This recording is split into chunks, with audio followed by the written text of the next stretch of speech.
Hello commerce के मेरे होनहार छात्रों, स्वागत है आपका आपके अपने YouTube channel Sharma ji commerce वाले में।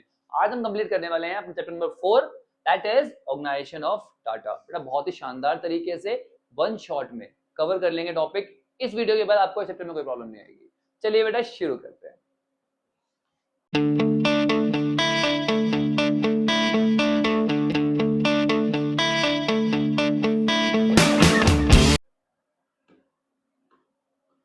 ये ऑर्गेनाइजेशन ऑफ डाटा होता क्या है? What is organization of data? Organization of data क्या है बेटा? आपको अपने डाटा को आपको अपने फिगर्स को इस तरीके से अरेंज करना है कि उस फिगर का, उस डाटा का कंपैरिजन पॉसिबल हो पाए और उस डाटा से आप फर्दर एनालिसिस भी कर पाओ। उसको बोलते हैं ऑर्गेनाइजेशन ऑफ डाटा। मतलब यहां पे आप क्लासिफाई करते हो डाटा को अरेंज करते हो इस तरीके से कि आप उन फिगर्स में, उस स्टैट्स में कंपैरिजन कर पाओ और उसको आगे यूज कर पाओ फर्दर एनालिसिस के लिए। ठीक है, समझ में आ गया? बहुत बढ़िया, शाबाश। अब मैंने यहाँ पे एक वर्ड यूज किया, वो था क्लासिफिकेशन। ये क्लासिफिकेशन क्या होता है? क्लासिफिकेशन का क्या मतलब है बेटा? डाटा को अरेंज करना, डाटा को ग्रुप में बांट देना उनकी कैरेक्टरिस्टिक्स के हिसाब से। जैसे आपके पास डाटा था तो आपने क्या करा, लोकेलिटी का डाटा था आपके पास कि आपके लोकेलिटी में कौन कौन लोग रहते हैं, ठीक है, कितनी उनकी एजुकेशन है, तो आपने क्या करा, उनको दो पार्ट में बांट दिया, एजुकेटेड और अनएजुकेटेड। आई बात समझ में? या फिर आपके पास स्टूडेंट का डाटा है तो कितने बच्चे जो है 80 प्लस स्कोर कर रहे हैं, कितने बच्चे जो है वो 80 से बिलो स्कोर कर रहे हैं, तो आपने उसको दो पार्ट में डिवाइड कर दिया। आ रही है बात समझ में? तो किसी ना किसी कैरेक्टरिस्टिक्स के हिसाब से डाटा को आप डिवाइड कर देते हो अलग अलग ग्रुप में, उसे बोलते हैं क्लासिफिकेशन। क्लियर हो गया? बहुत बढ़िया, शाबाश। अब आता है हमारे पास ऑब्जेक्टिव ऑफ क्लासिफिकेशन। भैया क्लासिफिकेशन कर क्यों रहे हैं? जिससे कि जो आपका डाटा है वो कैसा हो जाए, सिंपल हो जाए और ब्रीफ हो जाए, छोटा हो जाए। ठीक है, अगला उसमें यूटिलिटी गेन हो जाए। यूटिलिटी मतलब क्या होती है? यार आपके पास ऐसी रॉ डाटा पड़ा हुआ है, आपके पास अपनी लोकेलिटी के जो लोग हैं ना उनका डाटा पड़ा हुआ है, ठीक है, किसी काम का नहीं है आपके, आप देखने लगोगे एक एक का पकड़ के, कुछ हो पाएगा नहीं। अगर उस डाटा को मैं अरेंज कर दूं, क्लासिफाई कर दूं अलग अलग उनकी कैरेक्टरिस्टिक्स के हिसाब से, तब वो डाटा आपके लिए यूजफुल बन जाएगा। आई बात समझ में? तो जैसे आप क्लासिफिकेशन करते हो डाटा में यूटिलिटी गेन हो जाती है, उसकी यूजफुलनेस बढ़ जाती है। अगला डिस्टिंक्टिवनेस, एक आइटम दूसरे से किस तरीके से अलग है कैसे पता लगेगा? जब उसको आप क्लासिफाई करोगे अलग अलग ग्रुप में। अरे बस समझ में? अगला कंपैरिजन करना है, कैसे करोगे? जब डाटा को आपने क्लासिफाई किया होगा कि एजुकेटेड लोग अलग है, अनएजुकेटेड अलग है, एजुकेटेड लोगों का लाइफस्टाइल कैसा है, अनएजुकेटेड कैसा है, एजुकेटेड लोग एजुकेशन पे कितना खर्चा करते हैं, अनएजुकेटेड लोग कितना खर्चा करते हैं। आ रही है बस समझ में? साइंटिफिक अरेंजमेंट, यहाँ पे आप साइंटिफिकली अरेंज कर देते हो किसको, डाटा को, जिससे वो डाटा यूजफुल बन जाता है, सिंपल। ठीक है, अट्रैक्टिव बन जाता है और इफेक्टिव बन जाता है, देखने में भी अच्छा लगता है और फर्दर एनालिसिस में काम आता है, इसलिए वो इफेक्टिव भी होता है। समझ में आ गई बात बेटा? चलिए, characteristics of a good classification. जो आपने क्लासिफिकेशन करी है उसकी क्या कैरेक्टरिस्टिक्स है? पहला, कॉम्प्रिहेंसिव। कॉम्प्रिहेंसिव मतलब क्या है? हर एक आइटम आपकी क्लासिफिकेशन में इंक्लूड होना चाहिए, कुछ भी छूटना नहीं चाहिए। दूसरा, क्लियर होना चाहिए। ठीक है ना, जो क्लासेस आपने बनाई है, जिसके बेस पे आपने क्लासिफाई किया है, वो बिल्कुल क्लियर होनी चाहिए, सिंपल होनी चाहिए, कोई कंफ्यूजन नहीं होनी चाहिए कि भैया कौन सा डाटा कहाँ डालना है, आपको बिल्कुल पता होना चाहिए। दिखते ही आपको समझ में आया कि हाँ ये है तो ये इस कैटेगरी में आएगा, उसमें आपको कोई कंफ्यूजन नहीं होनी चाहिए। ठीक है, अगला होमोजेनिटी, एक तरह का डाटा एक तरह की क्लास में, एक तरह की कैटेगरी में ही होना चाहिए। ठीक है, अगला सुटेबल, आपके पर्पस के लिए सुटेबल होना चाहिए। ठीक है, मैं देख रहा हूँ कि भैया मेरे पास कितने बच्चे वीक है, तो मैंने क्या करा, उसको क्लासिफाई कर दिया, जितने भी बच्चे थे उनकी परसेंटेज के बेस पर क्लासिफाई कर दिया कि 50% से ऊपर वाले बच्चे कितने हैं, 50% से नीचे वाले कितने हैं, 50% नीचे वाले तो उनकी मुझे एक्स्ट्रा क्लास लगानी है। आई बात समझ में? तो मेरा पर्पस को फुलफिल करना चाहिए वो। अगला, स्टेबल, डाटा जो है वो बिल्कुल स्टेबल होना चाहिए, उसमें बार बार कोई चेंजेस नहीं होने चाहिए, उसका जो बेस है ना वो बार बार चेंज नहीं होना चाहिए, तो जिस बेसिस पे आपने क्लासिफाई किया उसे आप चेंज ना करो। ठीक है, इलास्टिक, हल्के फुल्के आप चेंजेस के चांसेस उसमें बने रहे, ऐसा ना हो कि बिल्कुल रिज्ड हो गया। ठीक है, हल्का फुल्का अगर चेंजेस करना है तो आप उसमें कर सको। क्लियर? चलिए, शाबाश। अब आता है बेटा हमारे पास हमारा बेसिस ऑफ क्लासिफिकेशन। किस किस बेसिस पे हम क्लासिफिकेशन करते हैं बेटा? Chronological, geographical, qualitative, numerical. Qualitative को दो पार्ट में करते हैं, सिंपल और मैनीफोल्ड। एक ही करके सबको देखते हैं बेटा। ठीक है, चलिए सबसे पहले आता है हमारे पास ज्योग्राफिकल। नाम से क्लियर है बेटा, ज्योग्राफिकल मतलब क्या होता है, जगह के हिसाब से। जब भी आप क्लासिफिकेशन करते हो किसके हिसाब से बेटा, लोकेशन के हिसाब से, ज्योग्राफी के हिसाब से, ठीक है, उसको क्या बोलते हैं हम लोग, ज्योग्राफिकल। कि भैया आप ना क्लासिफाई कर रहे हो कि भैया कौन कौन से स्टेट में कितना कितना प्रोडक्शन होता है, तो वो क्या हो गया आपका ज्योग्राफिकल, ठीक है, तो जगह के हिसाब से। अगला आता है क्रोनोलॉजिकल।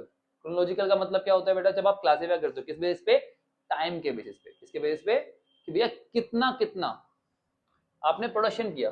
मान लो 2021 में कितना किया, 2021 में किया आपने 10,000, 2022 में किया आपने 20,000, 2023 में किया आपने 24,000। तो आपने जो डाटा था उसको टाइम के बेसिस पे क्लासिफाई कर लिया, ठीक है बेटा, तो क्या बोलेंगे उसको, क्रोनोलॉजिकल, ठीक है बेटा। चलिए अगला आता है हमारे पास क्वालिटेटिव। क्वालिटेटिव मतलब नाम से क्लियर है, यहाँ पे आप क्लासिफाई करते हो क्वालिटी के हिसाब से, ठीक है बेटा, किसी क्या क्वालिटी है उसके बेस पे आप उसे क्लासिफाई करते हो। जैसे रिलीजन के बेसिस पे, ऑक्यूपेशन के बेसिस पे, इंटेलिजेंस के बेसिस पे, इन सब बेसिस पे आप क्लासिफाई करते हो, ठीक है। अभी दो तरह का है, सिंपल और मैनिफोल्ड। सिंपल तो क्या होता है, यहाँ पे क्लासिफिकेशन केवल एक ही क्वालिटी के बेसिस पे होगा, ठीक है ना, हमारी बात समझ में, केवल एक ही क्वालिटी कि भैया बंदा मेल है या फीमेल है, ठीक है, या फिर हेल्दी है या अनहेल्दी है, एजुकेटेड या अनएजुकेटेड, केवल एक ही आप कैरेक्टरिस्टिक्स लोगे एक बार में, ठीक है, तो उसको क्या बोलेंगे हम लोग, सिंपल क्लासिफिकेशन। मैनीफोल्ड में क्या होता है, यहाँ पे एक से ज्यादा कैरेक्टरिस्टिक्स के बेसिस पे आप क्लासिफाई करते हो। जैसे आपने पहले क्लासिफाई कर दिया कि मेल कितने हैं और फीमेल कितने हैं, और फिर मेल को आपने देखा कि एजुकेटेड अनएजुकेटेड, और फीमेल को भी आपने करा एजुकेटेड और अनएजुकेटेड। अरे बस समझ में, एग्जाम्पल समझो और क्लियर होगा। यहाँ पे आपने ना फैक्ट्री के वर्कर को क्लासिफाई किया, ठीक है, स्किल्ड कितने हैं और अनस्किल्ड कितने हैं। अब स्किल को दो पार्ट में डिवाइड किया, ठीक है, लिटरेट कितने हैं, इलिटरेट कितने हैं, अनस्किल्ड को भी दो पार्ट में डिवाइड कर दिया, लिटरेट और इलिटरेट। उसके बाद कितने गांव में रहते हैं, कितने शहर में रहते हैं, कितने गांव में शहर में, गांव में शहर में, गांव में शहर में। तो आपने सबसे पहले तो क्लासिफाई किया स्किल्ड और अनस्किल्ड के बेस पे, फिर दूसरा किया लिटरेट और इलिटरेट के बेस पे, तीसरा किया रूरल और अर्बन के बेस पे। तो यहाँ पे क्या हो गया, मैनीफोल्ड हो गया। समझ में आ गई बात, बहुत बढ़िया, शाबाश। अब आता है बेटा हमारे पास क्वांटिटेटिव और न्यूमेरिकल क्लासिफिकेशन। यहाँ पे आप क्या करते हो, नंबर के बेसिस पे क्लासिफाई करते हो, ठीक है बेटा, क्लियर। जब भी आप नंबर के बेस पे क्लासिफाई करोगे तो क्या हो जाएगा आपका, क्वांटिटेटिव हो जाएगा। समझो इस बात को। आपने क्या करा, बच्चों के मार्क्स आए ना, उसको क्लासिफाई कर दिया, कितने बच्चों के 30 से 40 आए, 40 से 50 आए, 50 से 60 आए, 60 से 70 आए, तो नंबर के बेस पे आपने क्लासिफाई कर दिया, क्या हो जाएगा आपका, न्यूमेरिकल क्लासिफिकेशन, क्लियर। अगला कंसेप्ट आता है हमारे पास, कंसेप्ट ऑफ वेरिएबल। बेटा वेरिएबल क्या होता है, एक ऐसी कैरेक्टरिस्टिक्स जिसको आप क्या कर सकते हो, मीजर कर सकते हो, ठीक है, जो अपनी वैल्यू को चेंज करती है ओवर टाइम, उसको बोलते हैं वेरिएबल। इसको आप मेजर कर रहे हो, वेट, वेट को आप मेजर कर रहे हो, वो आपके लिए क्या है, वेरिएबल है। हाइट को मेजर कर रहे हो, वो क्या आपके लिए वेरिएबल है। मार्क्स को मेजर कर रहे हो, वो क्या आपके लिए वेरिएबल है। आगे बस समझ में। Thus a variable refers to the quantity which is subject to change and which can be measure by some unit, जिसको आप मेजर कर सकते हो और जो चेंज होती रहती है उसको बोलते हैं वेरिएबल। समझ में आ गई बात बेटा, बहुत बढ़िया, शाबाश। अब वेरिएबल जो है वो डिस्क्रिएट और कॉन्टिन्यूस दो तरह का होता है, डिस्क्रिएट और कॉन्टिन्यूस। डिस्क्रिएट कौन सा होता है बेटा, ये वो वेरिएबल होते हैं जो इंक्रीज होते हैं किसमें, या जंप करते हैं किसमें, कंप्लीट नंबर्स में। इसमें करते हैं कंप्लीट नंबर्स में। समझो मेरी बात को, जैसे नंबर ऑफ स्टूडेंट है तो वो 2 होंगे, 4 होंगे, 6 होंगे, 8 होंगे, 10 होंगे, 12 होंगे, वो कभी भी 12.5 नहीं होंगे। पॉसिबल है क्या कि एक बच्चा 12 बच्चे और फिर आधा बच्चा, नहीं है ना, पॉसिबल नहीं है ना। तो जो भी वेरिएबल हमेशा जंप करते हैं किसमें, कंप्लीट नंबर्स में, उसको बोलते हैं डिस्क्रीट वेरिएबल, ठीक है। चलिए कॉन्टिन्यूस कौन से होते हैं, ये वो होते हैं जो कंप्लीट नंबर में जंप नहीं कर सकते। ये कॉन्टिन्यूस होते हैं, ये फ्रैक्शन में भी पॉसिबल है, मतलब ये फ्रैक्शन में भी होते हैं, वो कंप्लीट नंबर में जंप करते हैं, ये फ्रैक्शन में भी होते हैं। सबकी हाइट है, ठीक है, हाइट को आप मेजर कर सकते हो 5'1", 5'2", 5'3", फ्रैक्शन में मेजर कर सकते हो। समझ में आ गई बात, कोई परेशानी। डिस्क्रीट वेरिएबल जो हमेशा नंबर में ही जंप करते हैं, 1 2 3 4 5 6, ठीक है, और कॉन्टिन्यूस वेरिएबल जो कॉन्टिन्यूस चलते हैं, या फिर वो वेरिएबल जो फ्रैक्शन में भी पॉसिबल है, उसको बोलते हैं हम लोग कॉन्टिन्यूस वेरिएबल। इजी। चलिए अगला कंसेप्ट आता है बेटा हमारे पास, वेरिएबल और एट्रीब्यूट में क्या डिफरेंस है। ठीक है। वैसे हम बोलते हैं ना कि जो भी चीज चेंज होती है टाइम के साथ उसे वेरिएबल बोलते हैं, बट स्टैट्स में नहीं। आपके बालों का जो कलर हो रहा है वो चेंज हो रहा है टाइम के साथ, तो आप क्या उसे वेरिएबल बोल दोगे? नहीं। ठीक है, तो यहां पर वेरिएबल में वो चीज आती है जो आप नंबर में एक्सप्रेस कर पाते हो। ठीक है ना, तो बालों का जो कलर चेंज हो रहा है उसको आप नंबर में एक्सप्रेस नहीं कर सकते, इसलिए वो एट्रीब्यूट है, वेरिएबल नहीं है। समझ में आ गई बात? बहुत बढ़िया, शाबाश। चलिए, अब आता है रॉ डाटा। रॉ डाटा मतलब वो डाटा जिसका कोई भी क्लासिफिकेशन नहीं हुआ है। ठीक है बेटा, वो जिस फॉर्म में था अभी उसी क्रूड फॉर्म में, उसी कच्ची फॉर्म में अवेलेबल है आपके पास, तो वो होता है रॉ डाटा। ठीक है बेटा, clear? It is an unorganised mass of variable item. आपके पास अलग आइटम है अनऑर्गेनाइज्ड, जिसको आपने अभी तक ऑर्गेनाइज नहीं किया है, मतलब क्लासिफाई नहीं किया है। ठीक है, ये अभी क्लासिफाई होने हैं, ऑर्गेनाइज होने हैं। क्लियर? चलिए, तो मैं दिखाता हूँ, एग्जांपल दिखाता हूँ आपको। ये देखो, ये आपके पास कैसा डाटा है? रॉ डाटा है। ठीक है, क्लियर? कि भैया कितने मार्क्स बच्चों के आए क्लास 11th में स्टैट्स में, ये अलग मार्क्स आए बच्चों के, ये रॉ डाटा है।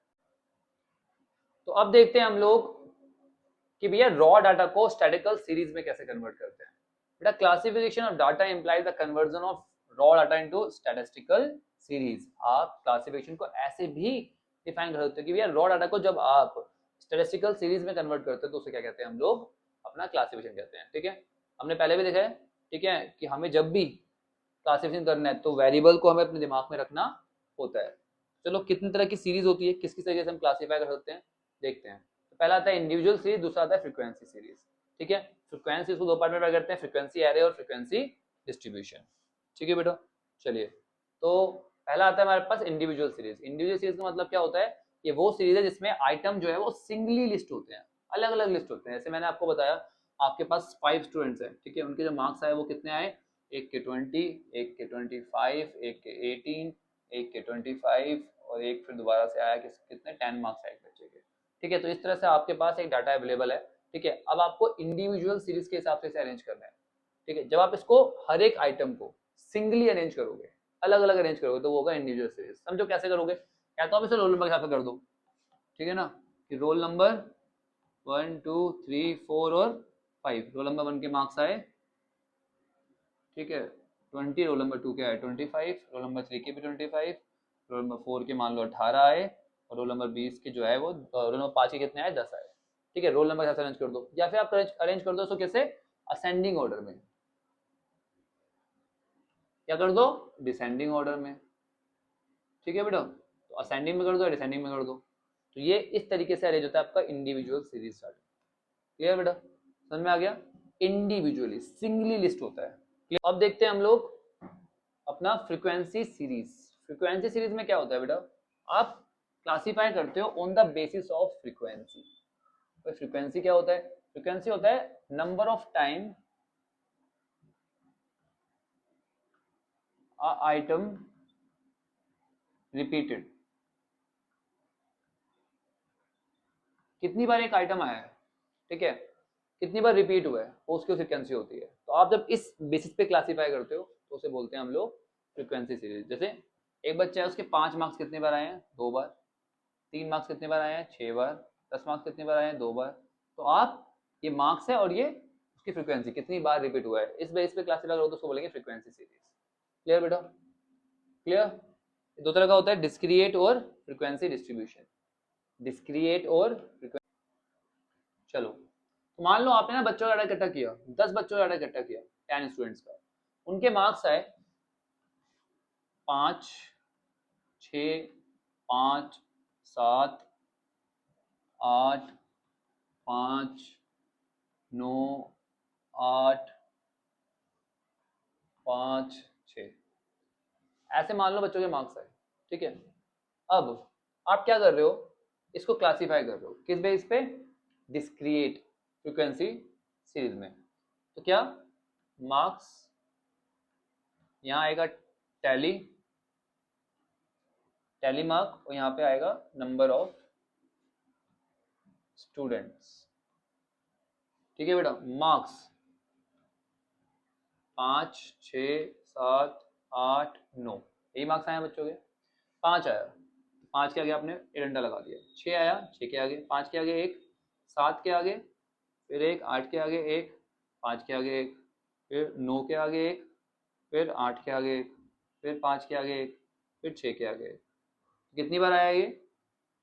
4 बार 5 मार्क्स आए, मतलब 4 बच्चे ऐसे हैं इनके 5 मार्क्स आए हैं। 6 मार्क्स लाने वाले बच्चे कितने हैं? 2। 7 मार्क्स लाने वाले 1, 8 मार्क्स लाने वाले 2 और 9 मार्क्स लाने वाला 1। ठीक है बेटा, तो टोटल 10 बच्चे हो गए हमारे पास। अच्छा, अगर कोई चीज 5 बार रिपीट होती है, याद है आपको टेलीमार्क में 1, 2, 3, 4 और 5 ऐसे क्रॉस लगाते थे। क्लियर? ये हो गई मेरी डिस्क्रीट सीरीज। अगर मैं इसको फ्रीक्वेंसी में कन्वर्ट करता हूँ, समझो कि भाई कितने बच्चे ऐसे हैं जो 5 से 8 मार्क्स ला रहे हैं, कितने ऐसे हैं जो 8 से 10 मार्क्स ला रहे हैं। अगर मैं इस बेस पे क्लासिफाई करता हूं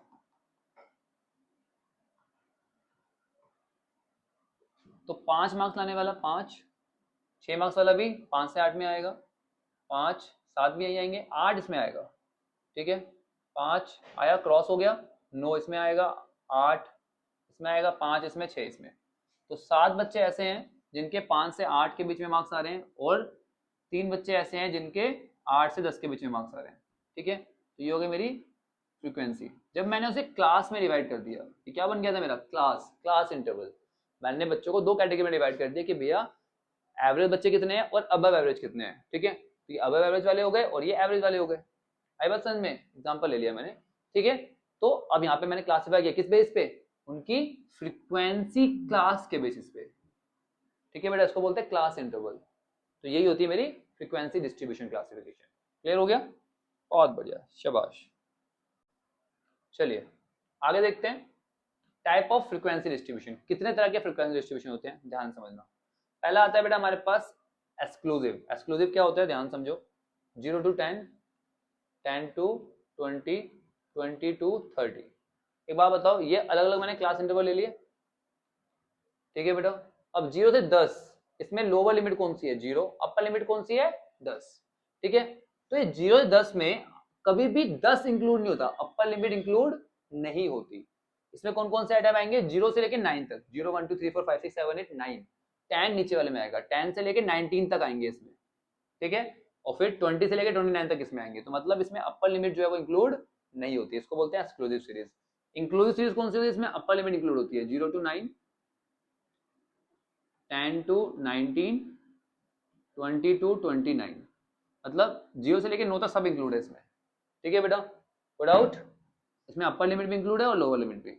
चलिए अब ना आपको ना कन्वर्जन का क्वेश्चन आता है कि इस इंक्लूसिव सीरीज को एक्सक्लूसिव में कन्वर्ट करो। जब भी आपको इंक्लूसिव सीरीज को एक्सक्लूसिव में कन्वर्ट करना है तो आपको क्या करना है? लोअर लिमिट में से माइनस करना है 0.5। 0.5 क्यों लिया मैंने? जो इनका डिफरेंस होगा। ठीक है, पहली क्लास की अपर लिमिट और दूसरी क्लास की लोअर लिमिट में जो डिफरेंस होगा उसका हाफ। ठीक है, तो 0.5 आगे वाले में से माइनस, 0.5 पीछे वाले में प्लस। समझ में आ गई बात? तो 0 में से माइनस करोगे नहीं, तो 0 to 9.5, 10 में से 0.5 माइनस करो, कितना आ गया? 9.5 माइनस 19.5, आगे वाले में से माइनस, पीछे वाले में प्लस। 20 में से माइनस तो कितना? 19.5 और इसमें प्लस किया 29.5। क्लियर बेटा? समझ में आ गई बात? तो लोअर लिमिट में 0.5 माइनस कर दो, अपर लिमिट में 0.5 प्लस कर दो। तो ये आपका जो इंक्लूसिव सीरीज थी वो एक्सक्लूसिव में कन्वर्ट हो गई। ओपन एंड सीरीज कौन सी होती है? आपने कभी भी देखा होगा ऐसा लिखा हुआ, बिलो 10, 10 to 20, 20 to 30 और फिर अबव 30। कि भाई 10 से नीचे वाले सारे इस क्लास में जाएंगे। ओपन है, 10 से नीचे जितने भी सब इसमें आएंगे और 30 से ऊपर जितने भी है वो सब इस क्लास में जाएंगे। इसको बोलते हैं ओपन एंड, जिसके एंड जो है वो खुले हुए हैं। ठीक है, अगला आता है मिड वैल्यू फ्रीक्वेंसी सीरीज। ठीक है, मिड वैल्यू फ्रीक्वेंसी सीरीज क्या होता है? जहां पे आप मिड वैल्यू कैलकुलेट करते हो। जैसे आपके पास ये क्लास इंटरवल था ना बेटा, मैं यहाँ पे मिड वैल्यू निकाल रहा हूँ। कैसे निकालते हैं बेटा mid value? Upper limit plus lower limit divide by 2। तो 0 + 10 डिवाइड बाय 2 5, 10 + 20 डिवाइड बाय 2 कितना? 15, 20 + 30 डिवाइड बाय 2 कितना? 25। मिड वैल्यू हो गई। मान लो आपको फ्रीक्वेंसी दे रखी है ठीक है, तो मिड वैल्यू और फ्रीक्वेंसी दोनों चीज देखोगे तो क्या होगा वो हमारा मिड वैल्यू फ्रीक्वेंसी सीरीज। बेटा मिड वैल्यू निकालना तो आसान है। अब मिड वैल्यू से आपको अगर मैं बोलता हूं कि एक एक्सक्लूसिव सीरीज बनाओ तो कैसे बनाओगे वो देख लो बेटा, बहुत इंपॉर्टेंट है। आपको मिड वैल्यू दे रखी है, ठीक है, आपको मिड वैल्यू दे रखी है और आपको लोअर लिमिट और अपर लिमिट निकालनी है। मान लो यही 5, 15, 25 ये मिड वैल्यू है और आपको अब लोअर लिमिट और अपर लिमिट निकालनी है। फॉर्मूला क्या होता है बेटा, लोअर लिमिट का फॉर्मूला होता है, आपको क्या करना है, जो भी आपकी मिड वैल्यू है, ठीक है बेटा, उसमें माइनस करना है जो भी डिफरेंस है दो मिड वैल्यू के बीच का, उसको 2 से डिवाइड कर दो और माइनस कर दो। कितना डिफरेंस है बेटा इनके उनके बीच में, 10 का डिफरेंस है, ठीक है। तो मुझे पहले वाले की मिड वैल्यू निकालनी है, लोअर लिमिट निकालनी है, तो मैं क्या करूंगा, इन दोनों का डिफरेंस कितना है 10, 10 को 2 से डिवाइड किया, माइनस कर दूंगा 10 डिवाइड बाई 2, 10 डिवाइड बाई 2 कितना होता है 5 होता है, तो 5 में से 5 का कितना आ गया 0। और अपर लिमिट निकालनी है तो प्लस कर दूंगा, अपर लिमिट में क्या होगा, मिड वैल्यू में ऐड कर लो जो भी उनके बीच का, दो मिड वैल्यू के बीच का गैप है उसको डिवाइड बाय 2 करके, ठीक है। तो मिड वैल्यू कितनी है 5, 5 में मैं प्लस करूंगा कितना 10/2, 10/2 मतलब कितना आ गया 5, 5 + 5 कितना आ गया 10। तो पहली क्लास इंटरवल कितना बन गया आपका 0 to 10। समझ में आया, आपको मिड वैल्यू दे रखी है, लोअर लिमिट निकालनी है, तो मिड वैल्यू के बीच का जो गैप है उसको 2 से डिवाइड करो और माइनस कर दो। अपर लिमिट निकालनी है तो वही मिड वैल्यू के बीच में जितना गैप है, ठीक है, उसको 2 से डिवाइड करो और प्लस कर दो, ठीक है। तो 15 में से 5 माइनस होगा कितना आ जाएगा 10, 15 में 5 प्लस होगा कितना आ जाएगा 20, 25 में से 5 माइनस के कितना आ गया 20, 25 में 5 प्लस के कितना आ गया 30। तो ये 10 to 20 और ये 20 to 30। समझ में आ गया बेटा, बहुत इंपॉर्टेंट है ये। चलिए अगला आता है बेटा हमारे पास cumulative frequency series. Cumulative frequency series पे समझ लो बेटा, ये दो तरह की होती है बेटा,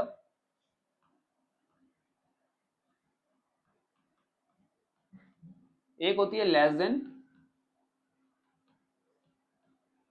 एक होती है बेटा मोर देन, लेस देन और मोर देन। जैसे हमारे पास सीरीज थी ना बेटा 0 से 10, 10 से 20, 20 से 30, मान लो 30 से 40 भी है, और इसकी फ्रीक्वेंसी है हमारे पास 2, 3, 2 और 4, ठीक है, ये फ्रीक्वेंसी है। तो अगर मुझे लेस देन निकालना है तो लेस देन हमेशा किससे होता है बेटा, अपर लिमिट से, ठीक है। तो less than 10, less than 20, less than 30 और लेस देन 40। तो मेरा जो सी एफ आएगा वो कैसे आएगा, लेस देन 10, 10 से छोटे कितने हैं बेटा 2, 20 से छोटे कितने हैं, जो 10 से छोटे हैं वो 20 से छोटे भी हैं, तो क्या हो जाएगा ऐड हो जाएगा, 2 + 3 कितना आ गया 5। अब 30 से छोटे कितने हैं, 5 में क्या ऐड कर दोगे 2 ऐड कर दोगे, क्योंकि जो 30 से छोटे हैं वो 20 से छोटे वाले भी वही है और 10 छोटे वाले भी हैं, ठीक है। कितना आ गया 7, तो इसमें आप प्लस करते जाते हो बस। तो 40 छोटे कितने हैं 7 + 4 दैट इज 11। समझ में आ गया। अब बात करते हैं मोर देन। मोर देन में क्या होता है, हमेशा लोअर लिमिट से होता है। मोर देन जो है वो हमेशा lower limit, more than 0, more than 10, more than 20 और मोर देन 30, ठीक है बेटा। अब एक बात बताओ, 0 से बड़े क्या है, सारे सारे 0 से बड़े ही है ना, तो क्या आ जाएगा हमारे पास यहाँ पे जो सी एफ निकालेंगे वो कितना आएगा, सबसे पहले 11, ठीक है। तो इस वाले में प्लस करते थे, इस वाले में क्या करोगे माइनस करोगे, ठीक है। 11 में से 2 माइनस कर दोगे, अब कितना आ गया 9, क्योंकि अब मैं पूछ रहा हूँ कि 10 से बड़े कितने हैं, तो ये 2 जो है वो 0 10 के बीच में है ना, इससे बड़ा तो नहीं है ना, इसलिए माइनस कर दिया, ठीक है। फिर 9 में से क्या माइनस कर दोगे बेटा 3, कितना आ गया 6, 6 में से कितना माइनस कर दोगे बेटा 2, तो कितना आ गया 4। तो इस तरह से आप क्लासीफाई करते हो, क्लियर, बहुत। So that's it our topic. जो आगे की स्लाइड्स है उसमें मैंने इन चीजों को डिफाइन कर रखा है, तो हमें फालतू टाइम वेस्ट करने की जरूरत नहीं है। मुझे पता है आपको सारे कंसेप्ट समझ में आ गए। फिर भी कोई डाउट हो तो कमेंट सेक्शन खुला हुआ है, आपका भाई हमेशा अवेलेबल है, आप बताओ, मैं आपके डाउट्स को क्लियर करूंगा। अगर चैनल को अभी सब्सक्राइब नहीं किया तो सब्सक्राइब कर लो, क्योंकि यहाँ पर हर टॉपिक बिल्कुल सिंपल तरीके से ही आपको समझाया जाता है। चलिए बेटा मिलते हैं नेक्स्ट वीडियो में, तो के लिए take care, bye bye, study hard.